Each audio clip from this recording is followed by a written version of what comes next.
Hello class, welcome in royal commerce classes. आज बेटा हम स्टार्ट करने जा रहे हैं हमारा न्यू चैप्टर जिसका नाम है कोरिलेशन। स्टैटिस्टिक्स में ये बहुत इंपॉर्टेंट चैप्टर है। तो सबसे पहले हम समझेंगे इसका मीनिंग कि कोरिलेशन होता क्या है। तो बात करें कोरिलेशन की, तो correlation is the relation between a quantitative, मतलब it is a quantitative nature. यानी कि कोरिलेशन क्या होता है? रिलेशन होता है दो डेटा के बीच का। कोई भी दो डेटा हो सकते हैं, जैसे बच्चों के 2 सब्जेक्ट्स के मार्क्स हो। मान लीजिए एक बार आपको इकोनॉमिक्स के मार्क्स दे दिए जाए, एक बार आपको स्टैटिस्टिक्स के मार्क्स दे दिए जाए, और दोनों के बीच का रिलेशन फाइंड आउट आपको करना हो, तो वो आप कोरिलेशन के थ्रू करेंगे। तो लिख भी रहा है कि when the relationship is a quantitative nature, लेकिन रिलेशन कैसा होना चाहिए? क्वांटिटेटिव नेचर का, क्वांटिटी का। The appropriation statistical tool for discovering and measuring the relationship, यानी कि रिलेशनशिप को क्रिएट करना, यानी कि उसको डिस्कवर करने का सबसे बेस्ट टूल है ये। And expressing it is an brief formula, इसके लिए क्या बनाया गया है? इसका एक फॉर्मूला बनाया गया है जिसको हम बोलते हैं कोरिलेशन। तो कोरिलेशन में आपको दो डेटा दिए होंगे, तो फर्स्ट डेटा को आप x मान लेंगे, सेकंड डेटा को आप y मान लेंगे। तो सबसे पहले अगर मैं बात करूं कोरिलेशन में, तो कोरिलेशन में जो सबसे ज्यादा इंपॉर्टेंट नेम है वो है बच्चों कॉल पियर्सन का। कॉल पियर्सन,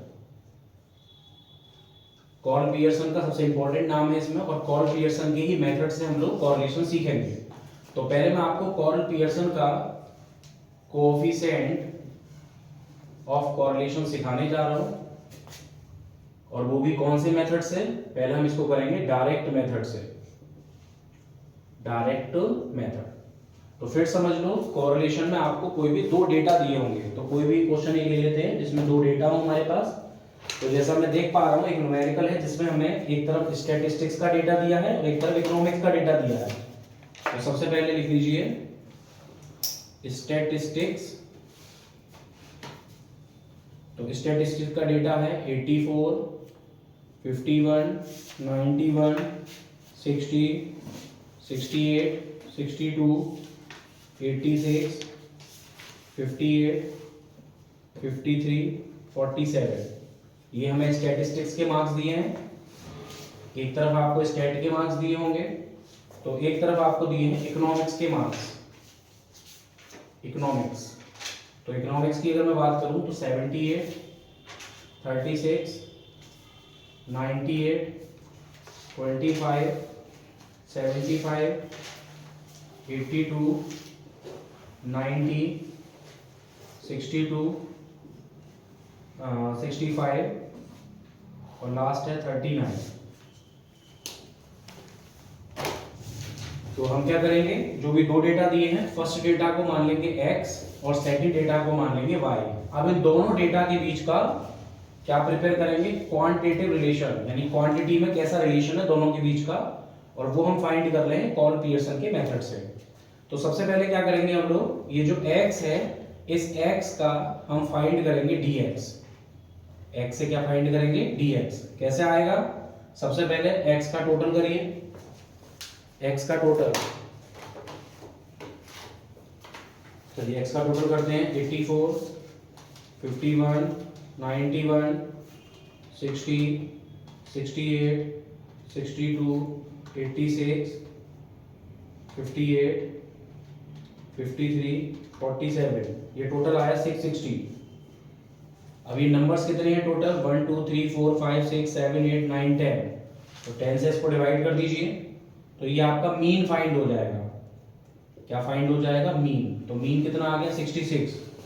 अब हम क्या करेंगे, ये जो x है इससे dx फाइंड कर लेंगे। तो dx कैसे आएगा समझ लीजिए ध्यान से। हाँ जी, तो ये हमारा आ गया 66। अब मैंने बताया था कि x से क्या करेंगे? dx। dx कैसा आएगा? x में से जो आपका मीन आया था अभी निकल के, ये मीन आया था 66, इसको माइनस कर दीजिए। तो चलिए सब में से 66 को माइनस करेंगे। 84 माइनस 66 कर दीजिए सब में से, तो ये आ गया 18। ये ध्यान रखिए ये ज्यादा है, ये छोटा डिजिट है इसलिए प्लस में आएगा, जब ये डिजिट बड़ी हो तो ये प्लस में आएगी। फिर 51 माइनस 66, तो ये 15 आ गया, किस में आ गया? माइनस में, क्योंकि ये स्मॉल डिजिट है। फिर 91 माइनस 66, तो ये आ गया 25। फिर 60 माइनस 66 माइनस 6, 68 माइनस 66 प्लस का 2, प्लस के आगे साइन लगाना जरूरी नहीं है। 62 माइनस 66 4, 86 माइनस 66 20, फिर 58 माइनस 66 8 माइनस का, फिर 53 माइनस 66 फिर 13 आ गया माइनस का, फिर 47 माइनस 66 19 माइनस का। तो आपने देखा हमने क्या किया, x में से जो भी मीन आया था उसको माइनस कर रहे हैं, यानी 66 को इस x में से माइनस कर रहे हैं। तो 84 माइनस 66, 51 माइनस 66 सब में से माइनस किया। अब ये जो dx आया इस dx का कर देंगे स्क्वायर, यानी ये हो जाएगा d स्क्वायर x। तो चलिए जो dx आया इन सबका स्क्वायर करेंगे, तो बताइए 18 इंटू 18 कितने होते हैं 324, 15 इंटू 15 25 इंटू 25 6 इंटू 6 2 2 जा 4 4 4 जा 16 20 इंटू 20 8 8 जा 64 13 इंटू 13 19 इंटू 19 बोलो, बिल्कुल ठीक 361। तो जैसे हमने x के साथ किया, सबसे पहले x को dx में कन्वर्ट किया, फिर dx से इसका स्क्वायर किया, सेम यही प्रोसेस हम y के साथ करेंगे। पहले y का भी टोटल करके पहले मीन फाइंड कर लेंगे, ठीक है। किस तरह से देख लो, पहले y का टोटल कर लो। तो y का टोटल देखें 78 plus 36 plus 98 plus 25 plus 75 plus 82 plus 90 plus 62 plus 65 plus 39, ये आ गया 650। अब ये डिजिट कितनी है टोटल 10, ये सारी डिजिट कितनी है 10। तो बताओ मीन कितना आ गया 65, ठीक है। ये y का मीन है इसलिए y के ऊपर डैश लगा दिया मैंने। अब जैसे x का dx करा था इसी तरह y का क्या कर देंगे dy, y से क्या कर देंगे dy। कैसे आएगा dy, y में से जो y मीन आया निकल के यानी 65 उसको माइनस करते चलेंगे। चलिए माइनस करें 78 माइनस 65 13, फिर 36 माइनस 65 माइनस का 29, फिर 98 माइनस 65 33, फिर 25 माइनस 65 माइनस का 40। माइनस प्लस का भी ध्यान रखना, जब ये डिजिट ज्यादा होगी तो प्लस में आएंगे और अगर ये डिजिट छोटी हो गई तो माइनस में आएंगे। 75 माइनस 65 10, 82 माइनस 65 प्लस 70, ठीक है। 90 माइनस 65 प्लस का 25, 62 minus 65 minus 3, 65 minus 65 0, 39 minus 65 minus 26, ठीक। तो ये हमने dy आ गया हमारा। अब इसका भी सेम स्क्वायर करेंगे, d स्क्वायर y। चलिए d स्क्वायर y देखें, तो dy का स्क्वायर करें 30 इंटू 13 स्क्वायर कर रहे हैं 29 इंटू 29 841 33 इंटू 33 1089 40 इंटू 40 10 10 जा 100 17 इंटू 17 289 25 इंटू 25 3 3 जा 9 0, फिर वही आ गया 26 इंटू 26 676। तो यहाँ तक बताइए कोई डाउट। सबसे पहले मैं फिर से एक बार बता दूं, x का हमने dx किया, फिर dx से स्क्वायर किया, सेम वही हमने y में किया। y से पहले dy से इसका स्क्वायर, और एक लास्ट स्टेप आता है dx इंटू dy, बस ये लास्ट स्टेप है। ये जो dx है इस dx को dy से मल्टीप्लाई करेंगे, dx को dy से क्या करेंगे मल्टीप्लाई। तो चलिए करते हैं 18 इंटू 13 18 इंटू 13 234, फिर 15 इंटू 29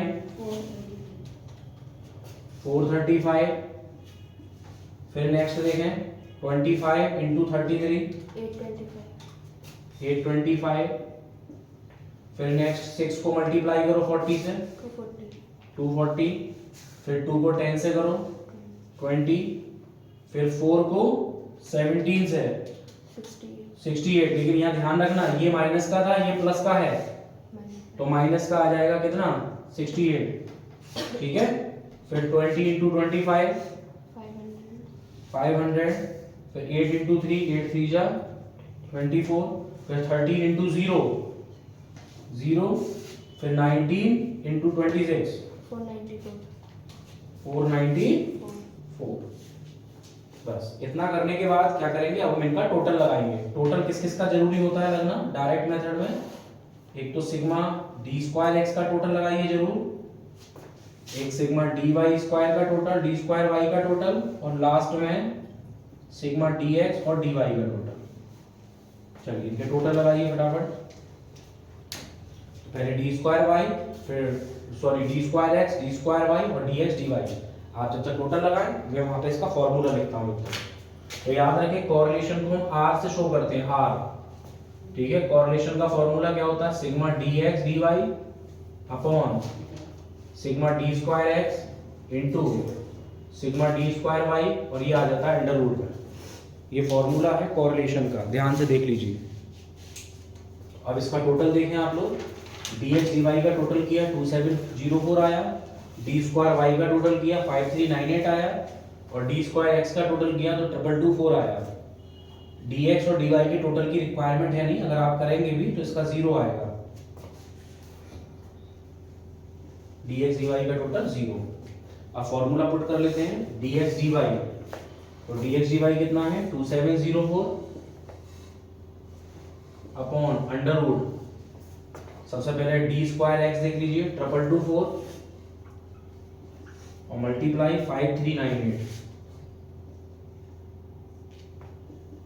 तो 2704 अपॉन, इसको अंडर रूट में ले लेंगे तो 2224 मल्टीप्लाई 5398, ये आ गया 12005152।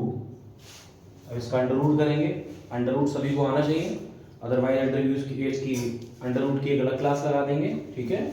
चलिए इसको देखें ध्यान से, 2704 और इसका अब हम अंडर रूट फाइंड करेंगे। तो अंडर रूट आएगा इसका 3464.85, ठीक है। फिर आप इससे इसको डिवाइड कर दीजिए, आपका कोरिलेशन आ जाएगा। करिए डिवाइड, 2704 और डिवाइड करेंगे 3464.85, तो 0.78, 0.78 हमारा कोरिलेशन आ गया। 0.78